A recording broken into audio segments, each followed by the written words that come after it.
ያልተጠበቀው የአጼዎቹ ድልና ሶስቱ ሚስጥሮች። ቅዳሜ ዕለት ፋሲል ከተማ በአዳማ ከተማ ላይ የተቀዳጀው ድል የብዙዎችን ቅድመ ግምት ያፋለሰ ነበር። አዳማ ከተማ በሜዳውና በደጋፊው ፊት መጫወቱ፣ ባለፈው ጨዋታ 4-0 ማሸነፉ እንዲሁም ፋሲል ከተማ ለአራት ተከታታይ ጨዋታዎች ድል አጥቶ መቆየቱ ግምቱ ወደ አዳማ እንዲያጋድል አድርጎ ነበር። ይሁን እንጂ አጼዎቹ ማንም ባልጠበቀ ሁኔታ ጨዋታውን 3-1 በሆነ አስደናቂ ውጤት ማሸነፍ ችለዋል። ለመሆኑ ፋሲል ከተማ የብዙዎችን ቅድመ ግምት እንዴት ውድቅ አደረገ? የድሉ ሚስጥርስ ምንድን ነው? መላኩ ወልደ ሰንበት በፋሲል ከተማና አዳማ ከተማ ጨዋታ ዙሪያ ተከታዩን ዘገባ እንደሚከተለው አጠናክሬዋለሁ። አብራችሁን ቆዩ።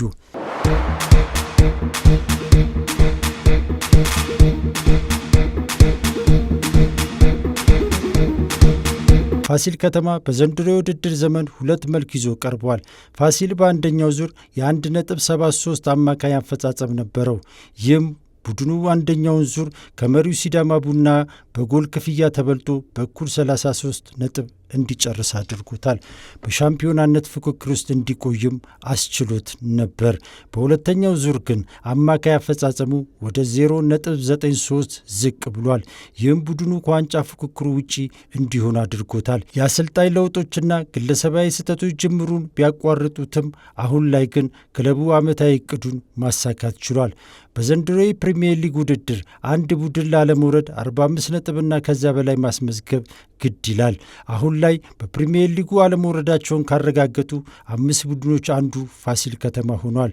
ክለቡ የውድድር ዘመኑ ሲጀመር በፋይናንስ እጥረት ሳቢያ እቅዱ የነበረው በሊጉ መቆየት የሚል ነው። አሁን ላይ ግን ክለቡ ከእቅዱ በላይ እየተጓዘ ነው። ቡድኑም በአሁኑ ወቅት ከአጨዋወት ስልትና ከቡድን ግንኙነት ጋር በተያያዘ መሻሻልና ለውጦችን ማሳየት ችሏል።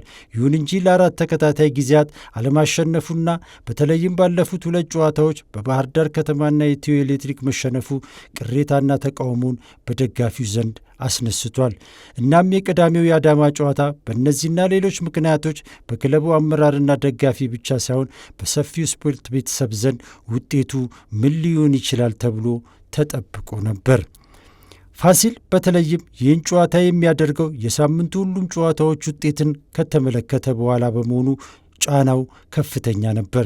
ፋሲል ከተማ ቅዳሜ ዕለት አዳማ ከተማን ከመግጠሙ በፊት ደረጃው ወደ 8ኛ ዝቅ ብሎም ነበር። ካሸነፈ ደግሞ ወደ 4ኛ ከፍ የሚልበት እድል እንዳለ አውቆ ነው ወደ ሜዳ የገባው። በመሆኑም ይህ ለአሰልጣኞቹና ተጫዋቾቹ ፍጹም አስቸጋሪና ፈታኝ ነበር። በዚያ ላይ ጨዋታው በተጀመረ በመጀመሪያው 15 ደቂቃዎች ፋሲል በራስ ላይ በተቆጠረ ጎል መመራት ጀምሮ ነበር። ይሁን እንጂ የአጼዎቹ ልጆች ሁሉንም ተቋቁመው እስከ መጨረሻው የዳኛ ፊሽካ ድረስ ከፍተኛ ተጋድሎ በማድረግ 3-1 በሆነ ውጤት ማሸነፍ ችለዋል። ይህ ይሆን ዘንድ ታዲያ 3 ጉዳዮች በምክንያትነት ይጠቀሳሉ።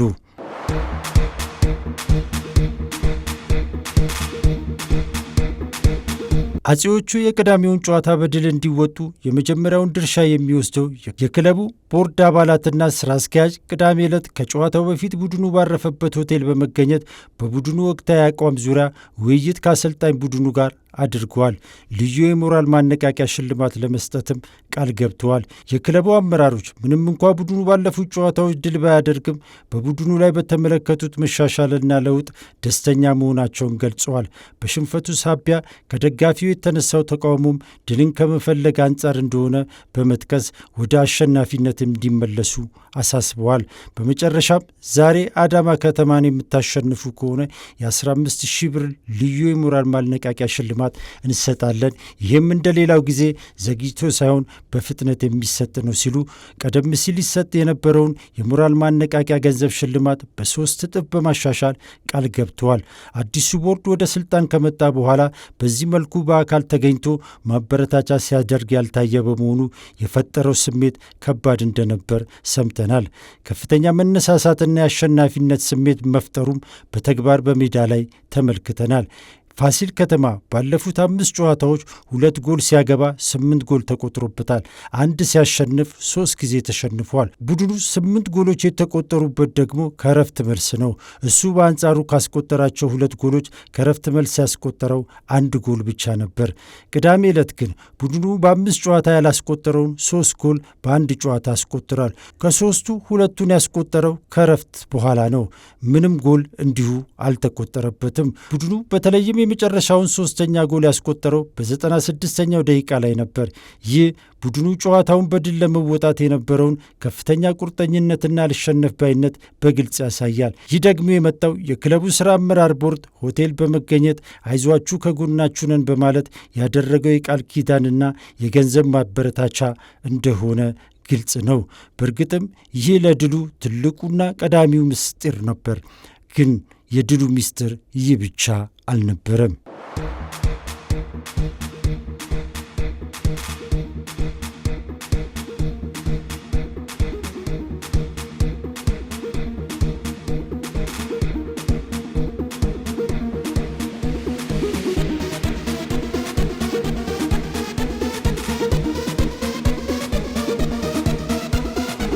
ለቅዳሜው የፋሲል ከተማ ድል ምስጢር ሌላው ተጠቃሽ ሰው አጥቂው ታምራት ኢያሱ ነው።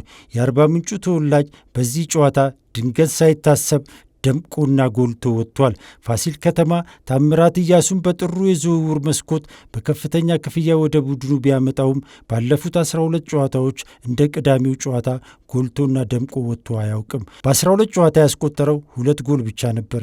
ቅዳሜ ዕለት ግን 2 ጎሎችን በስሙ ሲያስመዘግብ 3ኛው ጎል እንዲቆጠር ለቃል ኪዳን አመቻችቶ ሰጥቷል። በዚህ ሳቢያ ታምራት በጭንቅላቱ ብቻ ሳይሆን በእግሩም መጫወት እንደሚችል ምላሽ ሰጥቷል። በጨዋታው ታምራት በሁሉም ረገድ ከምንጊዜውም ተሽሎና ጎልቶ የወጣበት ድንቅ ምሽትን አሳልፏል። ሌላኛውና መጨረሻዊ ፋሲል ከተማ ድል ምስጢር የአሰልጣኙ ቆፍጠን ያለ የመልበሻ ቤት ትዕዛዝ ነው። አሰልጣኙ በረፍት ሰዓት ከሌላው ጊዜ በተለየ ጥብቅ ትዕዛዝን ለተጫዋቾቻቸው አስተላልፈዋል። ዛሬ ይህን ጨዋታ አሸንፈን መውጣት አለብን። ስለዚህ ተከላካዮቻችን ምንም አይነት ስህተት እንድትሰሩ አንፈቅድም። የምታገኙትን ኳስ በአንድ አውጡ። እስከ መጨረሻው ለማሸነፍ እንፋለማለን በማለት ለድል የሚያነሳሳ ጥብቅ ትዕዛዝ መስጠታቸው ታውቋል። በዘንድሮ የውድድር ዘመን ፋሲል ከተማ ለመጀመሪያ ጊዜ ከመመራት ተነስቶ ማሸነፍ ችሏል። ፋሲል እስካሁን ባደረጋቸው 32 ጨዋታዎች በየትኛውም አጋጣሚ ተመርቶ አሸንፎ አያውቅም። መርቶ ግን ተሸንፎ ያውቃል። ቅዳሜ ዕለት ግን ከመመራት ተነስቶ ማሸነፍ ችሏል። እናም የአሰልጣኙ የረፍት ሰዓት ምክር በውጤቱ ላይ ተጽዕኖ ማምጣቱ ለውጤቱ ሌላኛው ምስጢር ነበር ማለት ይቻላል። አጼዎቹ ቅዳሜ ዕለት አዳማን 3-1 ድል ማድረጋቸው ዝም ብሎ ድል ብቻ አይደለም። ከ4 ጨዋታ በኋላ ድል በማድረግ የአሸናፊነት ስነ ልቦናቸውን የመለሱበትና ደረጃቸውን ያሻሻሉበት ነው። አጼዎቹ በዚህ ጨዋታ ሽንፈት ቢያስተናግዱ አሊያም ነጥብ ቢጥሉ ከነበሩበት ወርደው 8ኛ ደረጃ ላይ ይቀመጡ ነበር። በማሸነፋቸው ግን አሁን ላይ 4ኛ ደረጃ ላይ መቀመጥ ችሏል። በቀጣይ ጨዋታዎች የድል ጉዟቸውን ማስቀጠል ከቻሉ ደግሞ የውድድር ዘመኑ ሲጠናቀቅ ምርጥ 3 ውስጥ ሆነው የሚያጠናቅቁ ይሆናል። ይህ ደግሞ ለታሪክም ሆነ ለቀጣይ ዓመት እቅዳቸው ያለው ፋይዳ እጅግ የጎላ ነው ብሎ መውሰድ ይቻላል። ክቡራትና ክቡራት አድማጭ ተመልካቾቻችን የአጼዎቹን የቅዳሜ ድል እንዴት ተመለከታችሁት?